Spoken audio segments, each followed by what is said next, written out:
right, Toni Bravo. Welcome to the Because I Love You podcast. Oh my God. Thank you for having me. I'm so happy to have you. I had to gas you up before we hit record, but number one, like most requested person ever. Shut up. It was unbelievable. No, I was like, I will do anything. I'll come to you with the mic, whatever you need. Right. But we're having Toni Bravo. I'm excited to be here. It's been a long time coming. We haven't met in real life. I know. It's honestly years. surreal because I'm talking to someone I just know. I know. It's so fun for me. That's the best. Yeah. It's the best. But I'm so excited because this is our friend conversation too, but also the girls want to know hey, who's rightfully this Toni? so. Rightfully so. I'm here for it. You do a good job of just giving the breadcrumbs. And I love that. And the thing is too, it's only been 2 years maybe. Mm-hmm. So I'm also someone where it's I'm not trying to give everything all at once. We're here for the long haul. That's what's so cool about you is your trajectory just took off. It's been a wild year and a half, 2 years. That's crazy. That's not any time at all. And you were just killing it. Oh my God, thank you. So are you. Congrats on all the awards, the house, everything. We're going to get into it. But I mean, we have to start with a big congrats. Thank you. Thank you. It's been a wild one, but so grateful, so fun. I'm still getting used to everything, but it's been a fun time. No, I love it. So let's take it back a little bit because like you said, this whole beauty journey has been pretty quick. So what were you doing before that? Yeah. So before starting in beauty, I was in college. So my very first job in the beauty space was about a week after I graduated. So before that, I was in school. So I wasn't really doing anything. I mean, I was on the internet. Mm-hmm. I did exist on the internet. I was a roller skater for 2 years on the internet. Yeah, it was a fun time. I'm a Long Beach girl and I loved roller skating. I still love it. I just am not living in Long Beach anymore. And I think the Long Beach skate community is just so different than LA. So I just found myself in it all the time. But I would post skate videos all the time just for fun. What? Progress videos, skate park. Are these park. still online? Honestly, they still exist. They're still on my TikTok. They're still on my Instagram. And some people even comment. They're I've been here since your roller skating days. And I'm like, you are such a real one. Cute. So that was fun. And I think that was more of just a passion, fun thing. And then it picked up. And that's when I first started getting into real brand opportunities and working with brands was through roller skating, actually. That was my first experience with brand partnerships and anything like that. So how did that start within the roller skating? Yeah. So brands would reach out, a lot of fashion brands. So I did some stuff with Wrangler and Calvin Klein and really fun opportunities through just me on my skates. So they would reach out to me. I wasn't with any kind of management or anything. So I was navigating that all by myself, but I did have a community of a bunch of other girls that would be kind of offered the same opportunities and we'd all talk to each other and we'd all figure it out. Wouldn't be able to do it without that community, I think. But that was my very first taste of internet and brand partnerships. Yeah. And what was the timeline for you? What year was that? Because it seems it might have been you were already in it before it was really a thing. Oh, no, yeah. I had been skating my whole life, but I think I started posting about it. That was 2020, probably 2019 was the first, 2019, 2018 maybe. Mm-hmm. And then I think it picked up a lot during the pandemic. So that's when everyone was yes, that was the explosion. Oh yeah, it was the influencer huge. Economy. I had no clue that it was that big either because I had taken a break from skating because I was in school. Yeah. So then once everything shut down and there was nothing else to do but go to the skate park, that's what we would do. My friends and I, we'd have all of our gear on, we'd throw our masks on, and we would just spend hours at the skate park. Yeah. And that was just a lot of what I did all the time. So I just filmed it. So that was where it started. And then after that, I took a break from posting on the internet for a little while because I was just finishing up school. It was senior year. I was tired. So I just didn't post. Everything was kind of private. My personal account was private.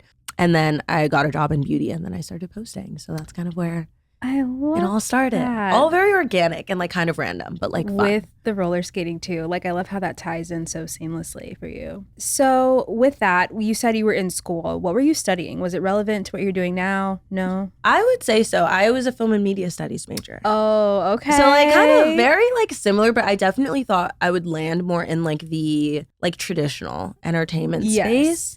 Social media was not something on my radar. I see. At all, really. I mean, when I was younger, I had dreamed of being a YouTuber and all that. I feel like we all did, but that wasn't actually on my radar. I thought I would land more in the traditional media, whether it was like writing or something creative, design. I just thought I would find myself more traditional media. Yeah, I should have known too, because your lighting eats. Oh my God, thank you. I don't know what your lighting setup is. If you want to gatekeep I can show it, you. No, I can show you. I can show you. Okay, I want to see, because I'm always like, really, I'm a natural light girly. I don't know about you. Love that. But I try to do that, and it just, sometimes it's not the vibe. It's hard. Yeah. It's so, and especially we just moved, and like one of my big things was our new bathroom has to have better lighting. Yeah, no, real. Yeah, no, it shows in your content, like clearly God, very high quality, from lighting to production, all the things. So I love that. But yeah, so you literally, I saw this article where it was talking about how you landed 100 brand deals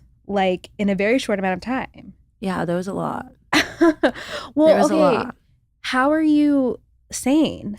Right. So at the time of that article, actually, I wasn't with, like, I had actually signed with an agency, but I was with a boutique agency. But a lot of partnerships before that, I was handling all on my own. You were doing that yourself? So I was doing a lot by myself. The only reason I was able to be sane for like the first handful, I'd say like the 25%, I was with like and around community. So like a lot of that, I did a lot of partnerships through skating, and I had that community where we would all bounce back numbers. We'd bounce back a bunch of things with each other. We were so open. So that kept me sane. And then when I signed to like my boutique agency, I had just left my like job in beauty, and we just like picked up right away. Partnership. And I still don't know how I did it. Truly, I think I just locked in. I think for me, it all started off being fun. And I think because it started off that way, it kept it fun. And I always made it a note to say yes to things that I genuinely was excited about. Yeah. So I think that kept it fun. Yeah. And not too much. Yeah. But it was still a lot. Like, it was an everyday filming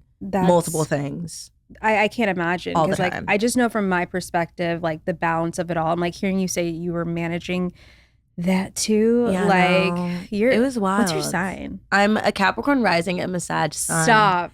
It's a Capricorn rising. Okay, you get it. It's the Cap rising that really like. Yours is supercharged though. You know? I know that I have it. Like mine came out like post college. I didn't know that like I could lean into that. Yeah. But yeah, it was crazy. The entrepreneur like aspect brought it out of me. Oh, I love that. And I can tell with you because you are a go-getter, and you're also like a doer. Like I think a lot of my like Sag energy is a lot of like me imagining like I know I can do this, but it's my Capricorn that's like, okay, let's lock in and get it done. That Cap rising. Right? Okay, that so makes it's that so combination that's like, okay, now we're able to like lock in and get some things done. Yes. Okay. So then when did you realize you wanted to start going into creating beauty content specifically? Yeah. So that kind of fell in my lap. I wasn't a makeup person. So like when I was doing skate content, and even before then, I wasn't really a huge makeup like wearer. I'd wear mascara if I was feeling a little crazy. Feel a little wild. A little wild. I would throw on some mascara, and it'd always be like, you know, some random drugstore mascara I had around. But I think when I landed my first job in the beauty space and I had all this makeup just like around, I was like, okay, this is here. What should I do with it? You know, I have this time off on the weekends. Like maybe I'm curious about this blush. Let me just try it out. And you know what? I'm going to record it. Why not? Because maybe someone else is curious. And the very first time I did that, I like sat down, made a video. It like went viral, and I was like, okay, so people like it. Wow. So people like this. Do you remember like your first video that you did that popped off? Well, with beauty, with roller skating, there was a few videos that like went crazy. But with beauty, the first ever video that went off was me trying like purple blush in my car. And that was me being like, I was going to try this out anyway. Yes. Remember? Do you remember your purple blush era. You have like a lot of purple blush videos, I feel like. Yeah. We were just talking about this before you came. I was like, we're going to have to, at the end, we're going to ask you about like your favorite products. But I have my guesses about your favorite blush. No, I have so many, and they always rotate. But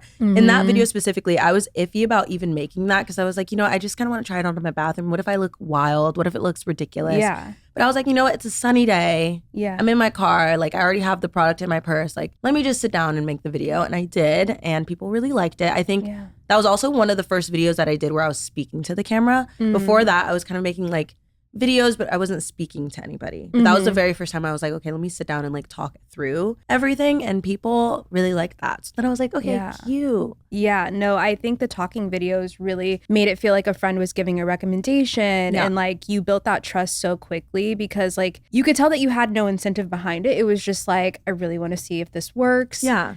And yeah, it was just like, yeah, we're locked in with Toni. Like it was, I mean, it was fun. And I mean, the whole reason why I posted it was honestly just for me to see what it would look like on myself and have it documented. So the fact that other people were able to relate, also to just like me not being a professional and like not knowing what I'm doing, I think was very refreshing, because I was afraid of that element of like not being like a guru in a sense. I was kind of scared of that at first, and then I just started after that posting basically every single day, like at least one video every single day. That's honestly like something, even me as a creator, like I still struggle with that, because I'm like I'm a natural makeup girly, like barely any makeup, but like I know that was your vibe too. So it is refreshing because like you get it, and also it's kind of inspired me to like try things out more without feeling like I need to be a professional, because you've got like all these massive beauty creators and it's like this is their brand. It's intimidating going up against that, and I'm just like, I'm just trying to find a cute blush. Right. And also at the end of the day, like what you have to offer, no one else does. So it's like your perspective, your energy, like all of that, your experience. I think leaning into that and realizing that and like constantly remembering that was like huge for me at the very beginning, because making a video and like posting every single day was not easy. But I think being like, okay, well, this is all for fun anyway. That kept it like grounded for me. So what was your strategy in the beginning where you did see a lot of growth? Because I know there's still a lot of people who want to get their footing in social media. It was, I think my biggest thing was just consistency. So posting every single day, but then also regularly like engaging with people in the comment section and like talking to people in my DMs, asking questions, like responding to questions. I think the community element was like the biggest part of like actually making sure that that community like grows. Instead of just like posting a video into the ether and never speaking to anybody. Like that also I just feel like is very boring. I like talking to people. I think that's probably my favorite part. But the consistency with like the communication, building that community, I think was like a big part of it. But also, I mean, it's a very saturated space. Obviously there's space for everybody, but I do understand like kind of it's difficult. It's difficult to get that like kind of growth. I think you have to be intentional, especially now, you know, about what can you offer people that's a little bit different. I agree. And that's harder to find. I think that's something where it's like, I'm sure you can relate. Just like you have to experiment and just like throw out different ideas, see what sticks. And I think that's incredibly humbling, which is fun. And it keeps you centered in a way I don't think a lot of other things do. So I'm always very grateful for that. I always love throwing an idea out, seeing if it works. If it doesn't, cool, we'll change it up. The humbling is very real. So very real. And I think that's what people don't understand is, you know, there's a lot of people who want to be in the space, but at the same time aren't willing to like fail. You know, and we have to have this completely different idea of what failure even looks like. Like I've had to really go there with myself. Because there's a lot of like, it can feel cringy or like embarrassing when something flops, but like the people who were trying are the ones who are making it. I agree. And we don't like focus on the ones that didn't work out as much, because why would we? Exactly. And I think sometimes it's like you get in your head and it's a lot of things, because it's a lot of you. Like you're filming yourself, you're editing yourself, you're like, it's a lot of you. So sometimes you just need to take a step back and be like, okay. This is bigger than like just me and all. I think that helps, but it is a lot of you. Do you have something that helps you disconnect from you so that you're not so much in your head? Like outside of social media and stuff. Well, first of all, I have like 2 separate phones, which is very helpful. I have one that like doesn't have social media at all, which is just like my editing. You talking about this. So a lot of like my editing and filming on one phone. And then I also just like have games and like things that just like, if I need a break from editing, I can do there. But besides like just technology, I find myself doing other things. I like to knit. I like to crochet. I like to like just get out of like, and also things that require both of my hands to be busy. So I'm not like on my phone has been a really great hack. Genius. I remember you posting the knitting. Why did I order like a beginner kit off Amazon? I love that. Literally I love sitting somewhere. No, and you need to pick it up because now's the time. Like now it's like knitting, crochet like season. You're right. I need to get back into that. I'll knit my baby a hat or something. You should. Wait, that'd be so cute. Like you should. Stop. I'm inspired now. You should. This episode is brought to you by The Air Doctor. As you guys know, I've been very vocal about navigating some difficult pregnancy symptoms. Well, I started to develop allergies and realized I've become way more sensitive to everything in the air, which is causing me to be stuffy and congested. According to the EPA, the indoor air we breathe can be up to 100 times more polluted than outdoor air. Indoor air pollutants can cause respiratory symptoms like sneezing, congestion, scratchy throat, and even more serious health problems like lung and heart disease. So what's the solution?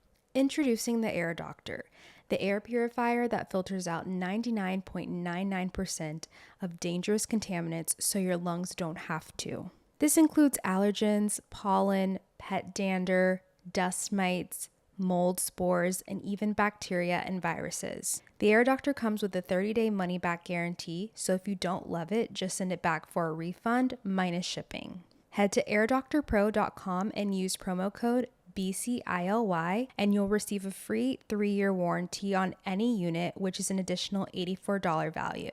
Lock this special offer in by going to airdoctorpro.com. That's airdoctorpro.com and use promo code BCILY. So was there an overlap where you were doing corporate and the creative? Yeah. How did you juggle that?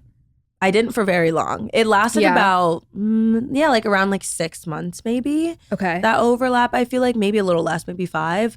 But that was hard. Like that was difficult because I think when you're also working corporate side where you're creating content for like a corporate brand and then also for yourself, that's a lot. Like doing both is so much. That's why I have so much respect for people. So you would clock in for work from like what time to what time, and then what would your routine be for creating? Yeah, so I started off like kind of like intern vibe. So like the hours were a little more flex, but then I was brought on full time. So it was like a 9 to 5 for a while. Yeah. And so for like the 9 to 5 schedule, I'd clock in 9 to 5, obviously. And then for me, I would shoot a lot of stuff on the weekends. So I would edit it throughout the week and kind of shoot a bunch on the weekends. And it'd be dark, honestly, by the time it was 5 o'clock. So it was hard to like pick up and film. So I would spend my weekends filming a lot of just like content so that I can edit it once I got home, which is why my posting times would be like 6:37 because I would get off at 5 and then I would immediately like start editing. Okay. So you would like batch create. Yeah, which was hard. Yeah. It wasn't fun. I didn't like batch creating because I like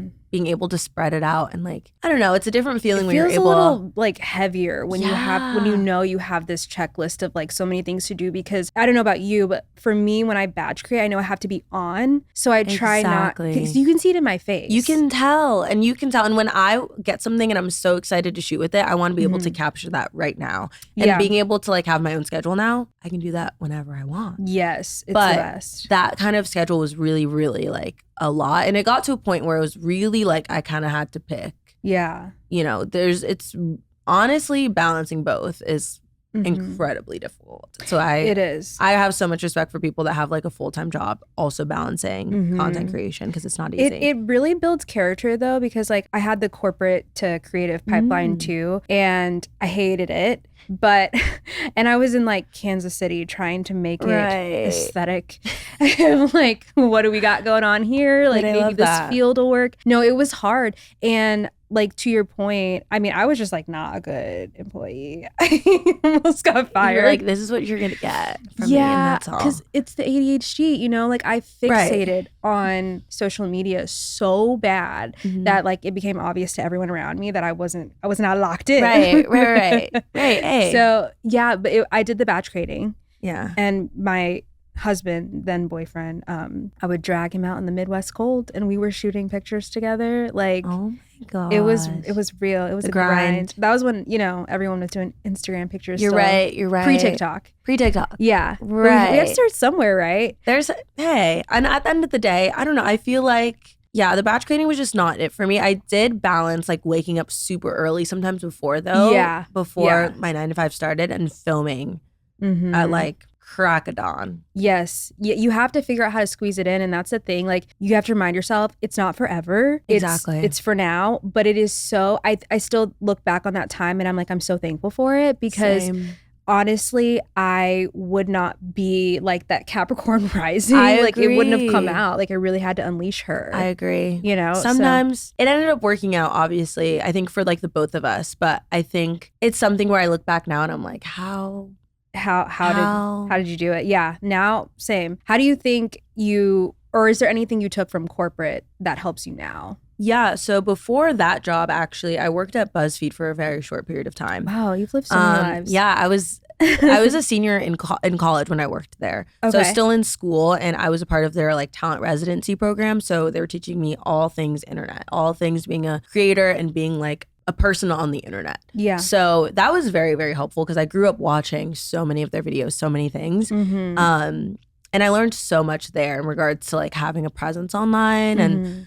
internet safety. Like they taught me a lot of things. And I think I learned a lot about what I liked and also what I didn't like. Like there were certain things that I saw, you know, these brands and companies that I worked for, I saw them doing that I really didn't like. And I actually think you learn more that way too. Yeah. Versus like what they're telling you. So I think for me in beauty though, I think consuming so much beauty from a corporate like perspective, the biggest thing I learned was definitely that there were so many gaps that I don't think I was aware of as a consumer, but I became aware of when I was working behind the scenes, like gaps in terms of like diversity, in terms of inclusivity, like having to consume so many beauty videos for like from like a corporate lens, I think lended me this like perspective that I didn't have before in regards to like there's big gaps and here. I can hear that in your content. Like we were talking about having that thing that you can offer people that they're not getting somewhere else. And I think your videos are so thorough in how you can take the corporate jargon and like make it best friend talk. Like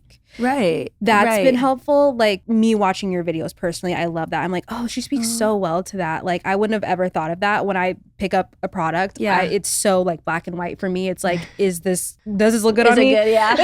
And I'm like, ooh, it eats. Like that's all I got. So I can appreciate like the context you put around it, but also I think that's important, not just for the viewer, but for the brands to be hearing what you have to say, because as we know, the industry like needs a lot of change still. 100%. And it's not productive to just be like, this isn't look good on me, you know? So that's what I can appreciate about your perspective and your experience for sure. I appreciate that. Yeah, it's been, I mean, in the very short amount of time that I did work corporate, I think I just consumed a lot of beauty content because before I worked there, I was not consuming really any on TikTok specifically. I actually took like a huge break from like having TikTok. Like I re-downloaded TikTok when I started working there. I feel like that's honestly a secret little flex. It was so nice to take that detox. It was beautiful to go like a year and a half, like just no TikTok was so nice. And then I re-downloaded it when I started working there. And I was consuming all of this beauty content because I had to for work. And I just learned so much in such a like short period of time. It was wild. Wow. Honestly, because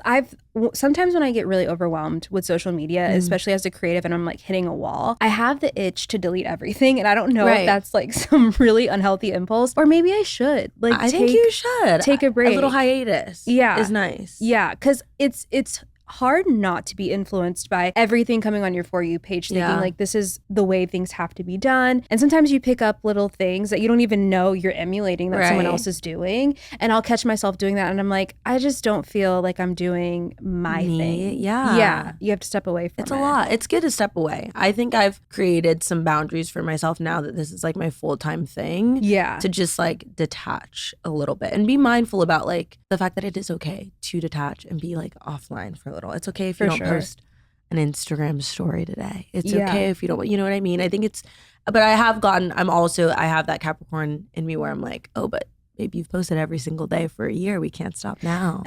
Like, I'm like, we can't stop now. What's a break? Every day. What's a break? But then it's nice because I can take like 20 minutes to edit this video at the start of the day and then not be on my phone the entirety of the day. And then at like 6 p.m. post the TikTok, stay on TikTok for like 10 minutes to engage and then turn off. So I think it's being more like intentional about I feel like you have really good discipline, or I don't know what to call it, maybe boundaries with yourself. And perhaps that's like what a lot of us need to do is have that separation so much better. Like I like the 2 phones. I'm actually getting a second phone and now I'm like, okay, we can, I had a flip phone but it was like, you know, I love that. Nokia. Right. Like really but durable. I'm telling you. And like the reception eats. Right. But I will say it was hard for me to like actually use that phone because I still needed like my maps. Like I can't get anywhere. Oh, I'm a big you know what I maps mean? girl. And like my Right. music. So I was like, well, this is great Yeah. if I want to be in the wilderness. Like off the grid almost entirely. Yes. Right. But there needs to be like an in-between phone. I agree. I like went way too far left. I on agree. You were like, I needed something like in the middle. It was like a $20 I agree. phone. I was like, yeah, like No, I used to love my break the flip. I used to system. love my flip phones. I think having 2 separate phones has been really, really helpful for me. Yeah. Yeah. I'm really excited now that I'm getting the second phone. I think it's helpful. Like no social media on one, editing, filming, and then uploading. Do you like text people on the other one, or I have like cellular, so I can connect it to the cellular on my like actual phone, but then I can Okay. also shut it off. So like it could have like maybe it only operates off of Wi-Fi if I want it to, and I can turn both off, cellular and Wi-Fi. So it's just like a phone essentially, okay. where I'm editing, and I love that. It's very simple, and I could film my videos on my camera. I can edit, Yeah. no contact. Okay. This is really It's so helpful. great. It's so great. I Yeah. love it. I'm gonna tell you how it works out for me. 'Cause I love this. It's gonna be good. I love this. Meet Aria, your go-to guide for all things sex and intimacy. Aria takes away the mental load of figuring out how to spice things up by doing the work for you and sending you everything you need. Aria makes it easy for couples to break out of routine, deepen emotional connection, and energize their relationship with curated experiences called scenes. Every piece of the scene experience is designed to be interacted with and shared. Just take a quick quiz about your relationship, and Aria's concierge will send you everything you need to explore something new every month. You'll get expert insights, step-by-step guidance, and a box of high-end goodies delivered right to your door. Aria takes care of the details so you can focus on each other. It's easy to get started with a fun, private quiz to understand you as a couple. Use what's in the box to think outside of the box. Visit arya.fyi and use code BCILY for 15% off today. So, okay, let's dive into a little bit with inclusivity in the industry, because I want to hear your perspective on that. Like, this is something I've been wanting to talk to my friends about anyways.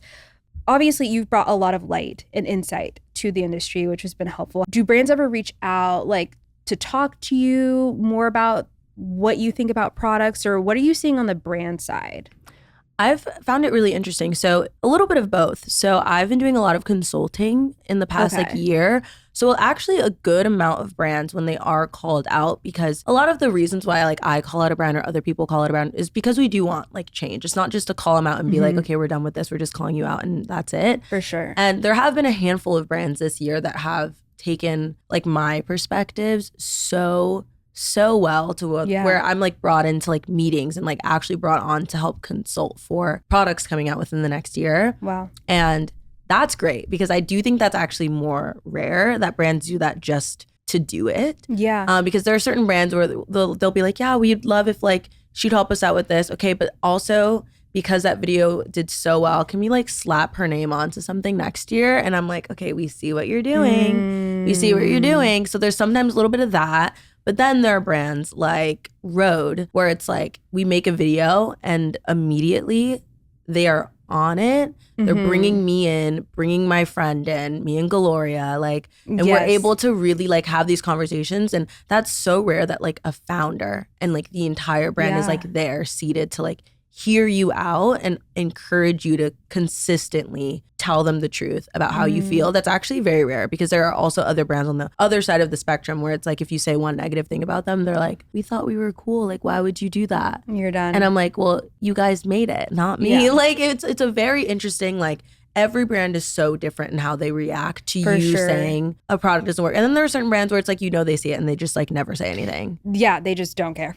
So there's so many different pockets, but I think me and a lot of my other friends who call for inclusivity, like we take note of the brands that actually like listen and like are okay with bringing us in and actually having these conversations like behind the scenes. Yeah. There's not very many of them doing that. Yeah, that's the kind of sad part about that is I wish there was more of an urgency to do better, because like if you're gonna make the product, make it right for everyone. I don't know, like what's the thought process? I don't know from my lens, but I want to hear yours before I say mine. What do you think is the disconnect still? Like we obviously have seen countless brands like get called out, some in a more harsh light than others, but why do you think we have so many repeat offenders? I feel like there's a huge disconnect. Honestly, if you were to just look at these teams, a lot of the people on these teams are not surrounded by people that look like you and I in their regular lives. We're not on their For You pages, right? We're not at their dinner parties. We're not at their weddings, right? They're not around people that don't look like them. Yes. And I think when you create that bubble for yourself, it reflects in your work. It reflects in what you put out, who you reach out to for partnerships, right? Who you're creating products for. Yeah. It bleeds into everything. Yeah. So I think it's really interesting when you take a look at some of these teams and you're like, oh, that makes so much sense. And I've said the same to brands. Like, I mean, not even having the beauty background or anything. I'm like, your team is white, bro. Yeah. And you're like, oh, that checks. Because of course you're not making products for people that look like you and I. Right. Because there's nobody else there that looks like you and I. And so I think that disconnect really comes from just having this huge, massive blind spot that they're not even aware that they have. Yeah. Because they never really have to interact until someone calls them out. They send a product to someone, they try it out, it doesn't work, and they're like, how did that happen? We're like, well, babe, look at what we're working with. So I think that disconnect is honestly like, sometimes it feels so it feels like it's on purpose a lot of times because it's 2024 and it's kind of like I've questioned, like, is this for a bit sometimes? Because you would think I mean, okay, the recent blushes that had came out that Gloria was speaking about, we were talking about that. I got those in my PR too, and I could see it in the bottle immediately that was like chalky. And there were so many blushes this year that have been that way. And again, I think it's, you look at the teams and you look at, the people, or you even honestly look at like their social media pages and see like who they're. See, that's what does it for me. And it's like, we have to do those extra checks all the time. Like, does anybody look like me here? At all. That works there. That's in maybe like the C-suite, right? Yeah. Higher anybody. Absolutely not. And it's very interesting. And I think when you kind of turn the camera around from the creator and you turn it around to the brand and you look at the teams, those PR teams, the social media teams, and you're like, there's a disconnect. Why? Once you turn that camera around, you're like, oh. It starts from within. It makes so much more sense when you realize that.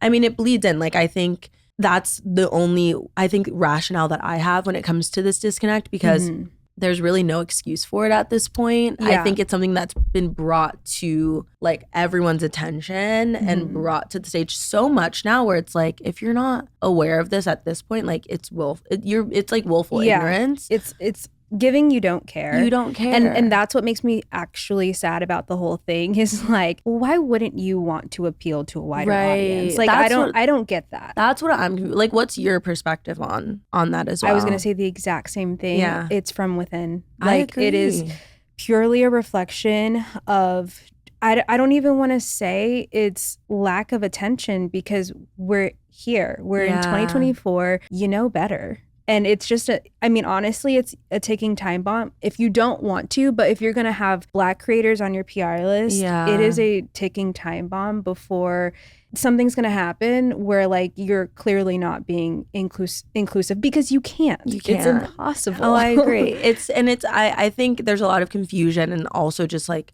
at this point, a lot of the confusions turn to like just frustration for a lot of people too, because it's like, how are we still missing the mark? Right. So many times. Right. And I also want to commend you on being able to articulate, things that don't work so gracefully, because it wouldn't be me. I already got in trouble. So like, I'm keeping my mouth shut. I pick my battles. And also, I just think for me, if I want to keep doing this in a way that feels sustainable to me, I have to be very mindful about the energy that I put out, because I think a lot of people will also kind of tone police and be like, you're too nice for me. Like, you should have. And then if you're on the other side where maybe you're like being extra, like, angry, people like, okay, this is too much. It's just, so there's never really like a perfect place to be. So I think finding the perfect place for me is more of like, okay, how can I portray how I'm feeling about this in a way that,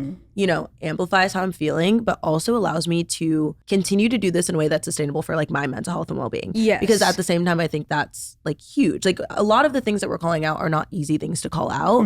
They're not easy things to, do every single day. because constantly being reminded that like you are kind of like an afterthought for a lot of these brands Yeah. is not an easy thing to do. It's very like difficult work to show up and like post and talk about. And I think finding a way to keep that sustainable for me has been me being mindful about the way that I'm speaking about these brands and speaking about the way in which they're doing things that allows me to look at the video, edit the video, post the video, and not feel icky about the way I'm portraying the brand. You're still being incredibly honest and transparent, but you're keeping it leveled. Always. And that's, I think, like, at the end of the day, putting yourself first, like you should at the end of the day with this content, because the internet is crazy. Exactly. You have like a little too much emotion, like... It's a lot. It's a lot. And I think just finding a balance with that, because I wouldn't be able to do it every single day if I did it any other way. Okay, guys, story time. So the other day I get a package in the mail, right? And open it, immediately sob, hysterics. Like, I know the pregnancy hormones are very real, but you guys, I was not prepared to see the most adorable baby clothing. And honestly, getting these clothes in the mail is making everything so real that there's going to be a little baby boy bestie running around here soon. So I've been a mess, to say the least, and Riley and crew are to blame for this because their pieces are just so cute. So the Riley and Crew Collective, if you haven't heard of them, is a unique modern clothing company for children and moms. Each collection features hand-drawn illustrations paired with beautiful muted tones and timeless design. Riley and Crew caters to every stage of your child's life, whether that's welcoming the newest member of your family in Quincy May, dressing your child in Riley Crew for the first day of school, or celebrating any occasion in Nora Lee. And to top it off, the pieces are ethically made with organic materials. So I'm just so excited to style my baby in these clothing pieces because you guys, they're so stinking cute. But if you'd like to get some pieces yourself, you can visit rileyandcrew.com/becauseilove and use code BCILY at checkout for 15% off your first purchase. That's RYLEEANDCRU.com/becauseilove and use code BCILY for 15% off your first purchase. So when you say you go and you help these brands with like consulting, is that something you saw yourself doing? And also, I want to ask you, do you feel like that's a long-term solution, that like we continue to look to Black creators to like kind of fix that? Or what do you think?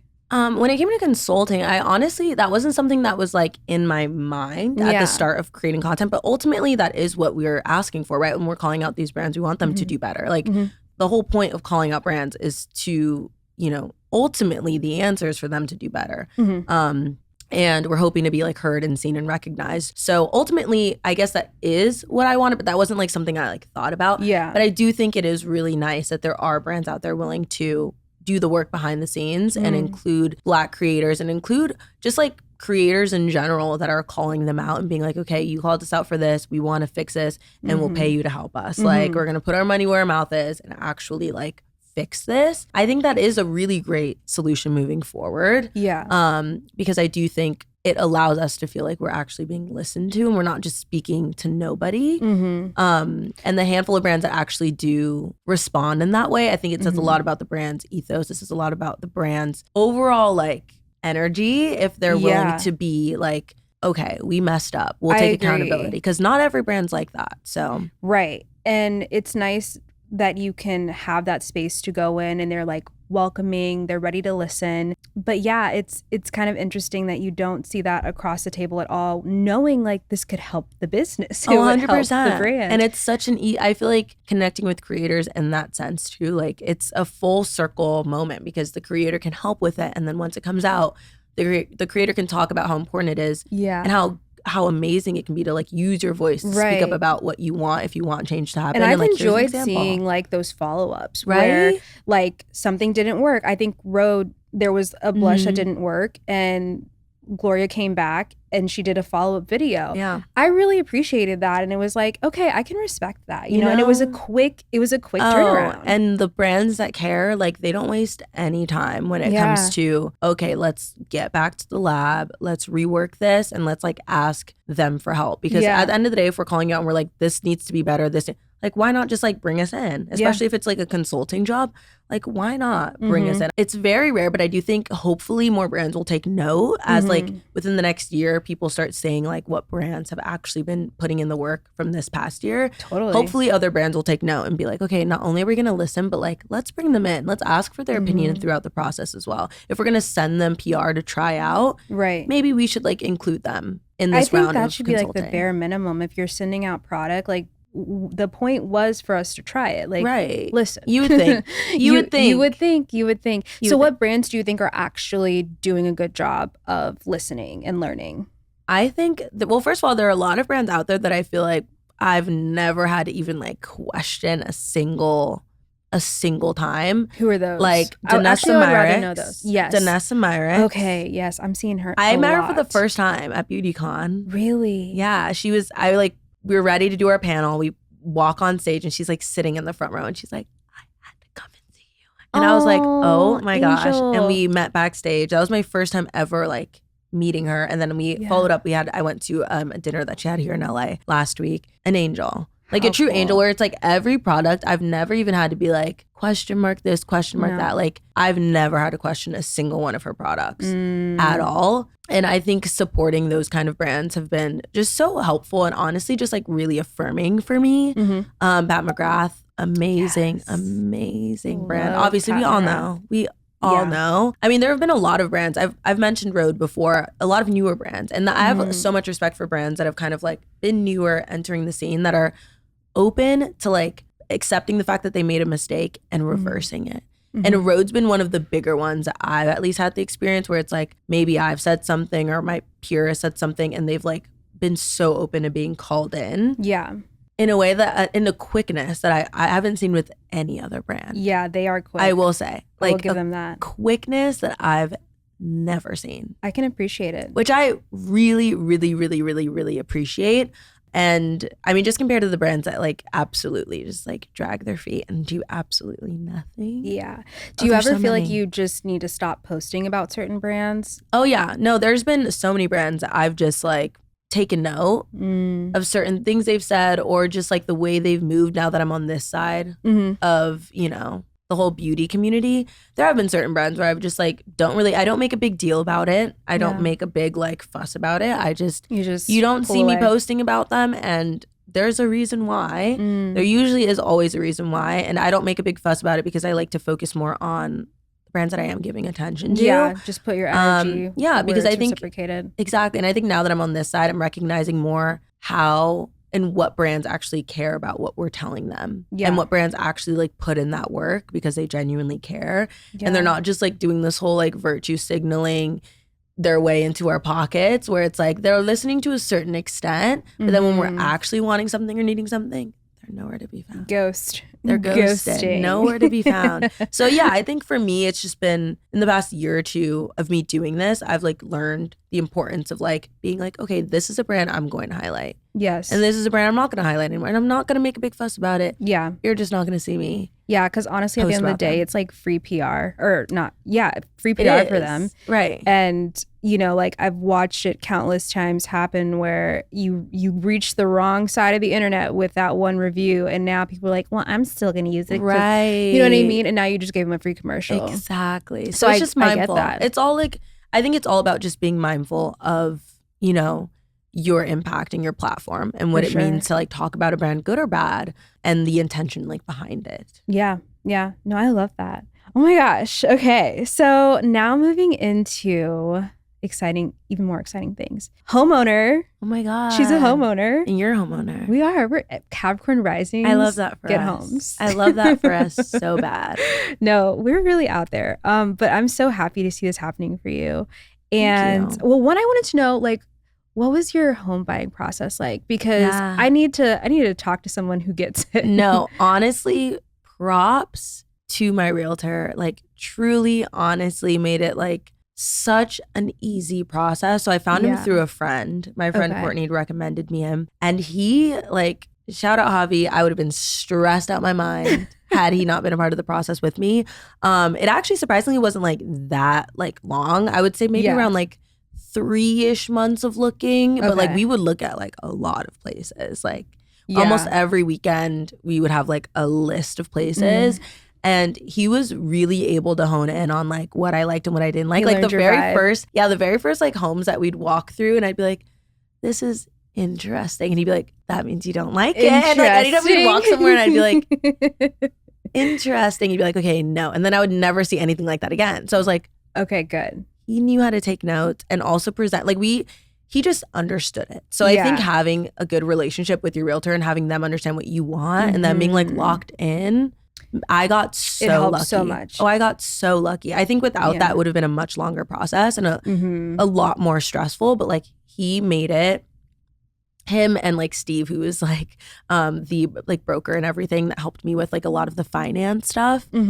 I would not be able to do this by myself on my own or with a team that wasn't as like locked in. As I was. It's a very overwhelming process. It's stressful. And no one, I mean, people talk about that all the time, but I had no clue. Yeah. I was surprised that it wasn't as like grueling. Like it was actually fun, like going into the houses and like walking through and like. Oh, I loved that process. It was so fun. And then when we got to pen and paper, I was like, missed me on that. Those documents that you have to sign. Oh my gosh, the paperwork is signing wild. a death sentence. No, right? Like, because why is it so long? Right. I'm scared. This is like 80 pages. And I'm like, terrified. Let's be real. Like, but worth what am I it, signing? Right? Yeah. But worth it. But it was fun. It was such a fun process. I was debating if I wanted to like document it, but I'm glad that I documented it. I'm glad I documented it the way I did too.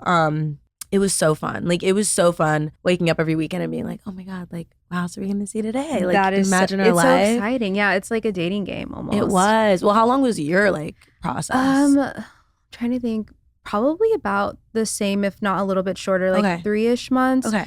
And well, we quickly decided because like Texas real estate, I feel like you're right. You guys, new build. Yeah, I'm a new build, and I feel like you guys have a lot of really cool real estate out here, and would have for sure gone that route. But Texas, the way the market was at the time, it was like if you got something that was already built, they don't really have character. Sorry. It's like giving rustic. No. And I'm not really a yeehaw girl. Yeah. So we're looking at the prices, and it's like it was cheaper for us to build a new construction. So I was like, well, I'd rather a blank canvas that like perhaps over time we just like make it our own and whatever. And then like you're in it for the long haul. My husband thinks it's hilarious because I'm like, we'll be here, 5 years.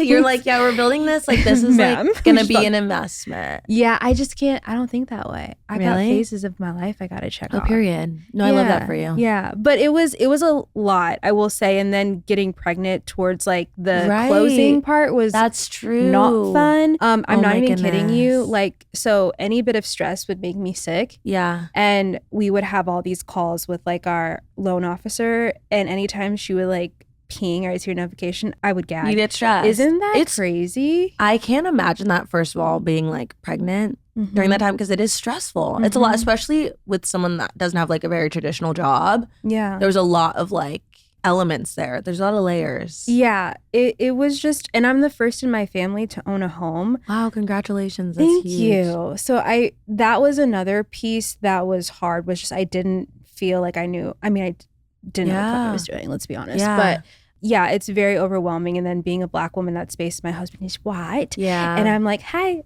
look at me when you're talking. Yeah. No, I can't imagine. It's kind of exhausting. Yeah. But we made it. But you made it. We moved in, and so are you. I love that. And I'm so excited for your updates. Your interior is about to eat. I'm so excited. So yeah, tell them. I know I already spoiled it, but no, it's been, I mean, we're getting started. It's been like a month now since I've like lived there. Yes. But we're getting started on the like interior process. I really just wanted to feel like it's my space. Like I want to be able to look around and be like, I did that because of this. Like I want every place to have like its own story to me. Yes. So that's kind of why we're having fun with it. We're having some fun with it. And you said you were bringing in help to do that. Yeah. I was watching like an 80 house tour and I was watching Emma Chamberlain's house tour and I was like, who did that? Who's responsible for this? Ping, ping, ping. I hit them up. Yep. And here we are. We really are the same person. I've had their names like saved. Like, if I get a house in California. No, I was like, oh no. Like and one thing about me, I was mentioning this to you earlier. If I'm going to do something, like I want to do it right the first time. And this is like my Capricorn of like efficiency, time, energy. If I'm going to do it right, I don't want to like take on this project all by myself. Also just like being so busy, the project management of it all, I would have gone 2 months in and been like, okay, we're done. We're good. Yeah. It would not have like delivered the way I wanted it to if I didn't have the help. And also being a Capricorn rising, I think I'm learning the importance of like delegating. Because if you want to scale, you have to delegate. You're just holding up a mirror. You can't do it all. You can't do it all. Like as much as there's not enough hours in the day, there's not enough energy in a person to like get everything done the way I want it done. If you want to scale, you have to. And I have such a You have to. I have a very hard time with that. Well, you're a twin. I am a twin. I was going to say I have oldest daughter syndrome. So I don't know if like, there's being 1 minute older, like I feel that honestly, and I sense it in my spirit. But I agree. Like, and me and my sister are both that way. Where we like, if we're gonna get something done, we want to get it done ourselves. But I'm learning that like the busier I'm getting, there's just no way to balance everything in a way that keeps me like sane and balanced. Yeah. And I think at the end of the day, it came down to that, and having a team that helps just like project management and also just a professional lens. I really wanted the space to be timeless in a way where if I was doing this by myself, I think I would be able to do a pretty good job, but like it would take so much longer. First of all, I'd be so much more stressed. And I just don't know if I'd be able to have that professional perspective to make sure that everything was timeless. And who knows, in 2 years, I'd be like, I need to redo this all over again. And then that's a whole thing. So it's like, the very first time I was like, I want to get it done and get it done right. No, it's gonna be so good. I'm very excited. I'm excited to see what your space ends up looking like. Girl. New build vibe is so fun. I'm like really leaning into my own creative eye, which is a risk. I mean, but then at least it's your eye. It's your It is. It's your vision. And I have to be like, I don't know if this is a Cap rising thing. We're both Cap risings, by the way. We found that out. I don't know if like, I feel an urgency to like rush it. Like I want it to be done so bad. And I don't know if that's like our thing. No, that is a thing. Because I'm also like, I want to have people over and I want to be like, oh my God, this is why this is this way. And this is 100%. And 100%. I'm in a hurry and I have to slow myself down. But also, like you're saying, I feel like I do need to maybe bring someone in because I've never done this. So this is my first time trusting myself. But like at the same time, like it's furniture. I can't afford to fail. Exactly. Like, we don't have time to be like sending things back. Furniture is so expensive. It's so expensive. And like just the dealing with having to like switch things out and fix this out and this doesn't work because of this. Yeah. Having that, even if you were to hire like an interior decorator and not a designer, someone that like can really look at a space and be like, this would work because this works with this. Yeah. And this works. Like I needed that like professional perspective. Yes. That's not just like my Pinterest and TikTok. Right. Like all I have is, have you seen like Ethan and Robert? I have. Okay. They're icons. Those are my designers. Icons. I love them. I love them. They've really helped me a lot. Wait, I love like, that. Like I found myself in Goodwill. Like, ooh, oh, get period. this mug. Okay. No, I saw that. I saw that video. Yes. Okay. Wait, I love that. Yeah, they eat. Okay, cool. So where can people find the updates on the house? Because obviously we need to keep up. So I'm doing like little like snippets right now on my TikTok of like my idea process of like, this is my Pinterest board and this is, so I'm posting that on like TikTok and Instagram, but I'm doing like the actual like walk through and like follow through of everything and like actual long-term updates on my YouTube. Okay, perfect. So that's where everyone needs to go live. there for the tea. That's where the tea will live. Love that. As you guys know, we have a baby bestie on the way in 2025, and I'm already experiencing the first-time mom anxieties. So I've been looking for the best baby products to keep baby safe and my mind at ease. The Nanit Baby Monitor is one that I'm so excited to use. This baby monitor allows you to see your baby anytime, anywhere using the Nanit app. The high-def camera captures every precious moment, so we never miss a milestone and we know our baby's safe. Nanit allows you to track your baby's breathing and sleep patterns and will send you personalized insights. This adds up to more sleep for your baby and more rest for you. In fact, Nanit parents get an extra 36 nights of sleep a year, and Nanit babies sleep 10% longer than average. The Nanit Baby Monitor is a must-have, and of course, our listeners get a special offer. Get 20% off your first order with code DREAM20. That's DREAM20 at nanit.com. That's NANIT.com. Okay, so then to end it off here, let's do a little rapid fire. Perfect. I don't want you to think hard about it at all. Okay, I'll try. I'm just gonna like name a product. Okay. And I want you to just shoot out your favorite one. And you can have multiple favorites, but okay, I might have multiple. For the sake of this, like we'll say you can only name like two favorites. Okay. At most. Okay. Okay, ready? All right. Foundation. One size. One size. Okay. Okay. Okay. Concealer. Hourglass. Hourglass. Powder. Ooh. Charlotte Tilbury and Huda Beauty. Brow gel. Ardell. Tap in. I haven't tried that one. Oh, it's a must. I can't use anything else. And it's affordable. They got it. I'm wearing it today. I wear it every single day. I need to actually order like 5 more. Okay. Tap in. Tapping in. Setting spray. Charlotte Tilbury, one size. And the one everyone wants to know. Yeah. Blush. Long term, lasts all day. The Nessa Mavericks Color Fix. It's not smudging. It's not going anywhere. It's locked. Powder, my ride or die. Pat McGrath and Night Bloom. Everyone knows this. It's like the purple and red together. Yep. Oh yeah. That's my favorite. Okay. I love it. If I had to pick two. I love it. Okay. You heard it here first, guys. And then last. Yeah. How can people keep up with you? Yeah, I would say, I feel like I'm pretty active on socials. I really want to lean into YouTube more. I was talking to you because you're like a YouTube girl and I'm like inspired by you. Let me know. I'm inspired by you because I might pick your brain about some other things, but I really want to step into like long form again because I used to like love YouTube, and there's something that's so unique to like long form content versus short form. And I think the pendulum's gonna swing here soon. Me too. And there's talks of a ban. Right. And like in terms of just like, I don't know, attention span, I've been like, the more I've consumed longer form YouTube videos, the more like centered I feel. Truly. Like, I don't know. I'm not supposed to feel like a squirrel on Adderall. Yeah. And that's how I that feel. scroll gives you that like, what's next? But then when I'm sitting down and I'm locked into like a 30-minute YouTube video, there's something about that makes me feel so much more centered in what I'm doing. Yes. So I really want to like start providing that for other people on my platforms. But other than that, I'm on Instagram. I'm on TikTok. Handle. @BoniTravo. Yes. I'll put it all in the show notes too. Toni Bravo on YouTube. But that's the plan. That's where you can find me. Beautiful. Well, thank you so much for being here today. Thank you for I'm glad we could having have me. our first in-person chat. I know. This camera. was everything to me, actually. You're I so love sweet. I love it. Okay. Well, that's all, guys. We love you.